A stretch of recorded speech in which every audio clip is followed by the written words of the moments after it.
ಇವತ್ತು world autism awareness day. ಪೋಷಕರೇ, ಮಕ್ಕಳುಗಳ ಬಗ್ಗೆ ಜಾಗೃತೆ ಇರಲಿ. ನಾನು ನಿಮ್ಮ ನವೀನ್ ಕುಂಬ್ಳೆ, ದಿ ಸ್ಪಿರಿಚುವಲ್ ಲೈಫಿಂದ.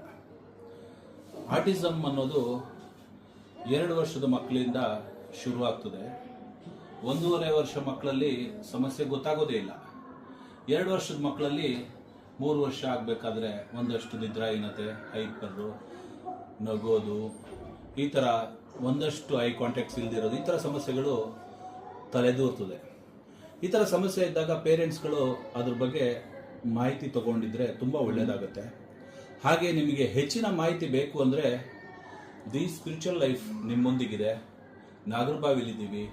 ನಿಮಗೆ ಎಲ್ಲ ಥರದ ಮಾಹಿತಿಯನ್ನು ಪೂರ್ಣ ಫ್ರೀಯಾಗಿ ನಾವು ಕೊಡ್ತೀವಿ. ಒಂದು ಅಸೆಸ್ಮೆಂಟ್ ಮಾಡಿಸಿ ಮಗುಗೆ ಆಟಿಸಮ್ ಅಂದ್ರೆ ಏನು, ಯಾಕೆ ಹೀಗಾಗ್ತದೆ, ಹೈಪರ್ ಯಾಕೆ ಆಗ್ತಾರೆ, ಯಾಕೆ ಐ ಕಾಂಟ್ಯಾಕ್ಟ್ಸ್ ಮಾಡಲ್ಲ, ಯಾಕೆ ಸೋಷಿಯಲೈಸೇಷನ್ ಆಗಲ್ಲ ಅನ್ನೋ ಪೂರ್ಣ ಮಾಹಿತಿಯನ್ನು ನಾವು ನಿಮಗೆ ಪೇರೆಂಟ್ಸ್ಗಳಿಗೆ ಕೊಡಲಿಕ್ಕೆ ಉತ್ಸುಕರಾಗಿದ್ದೇವೆ. ನಾವು ನಿಮ್ಮ ಜೊತೆ ಕೈ ಜೋಡಿಸ್ತೀವಿ. Thank you.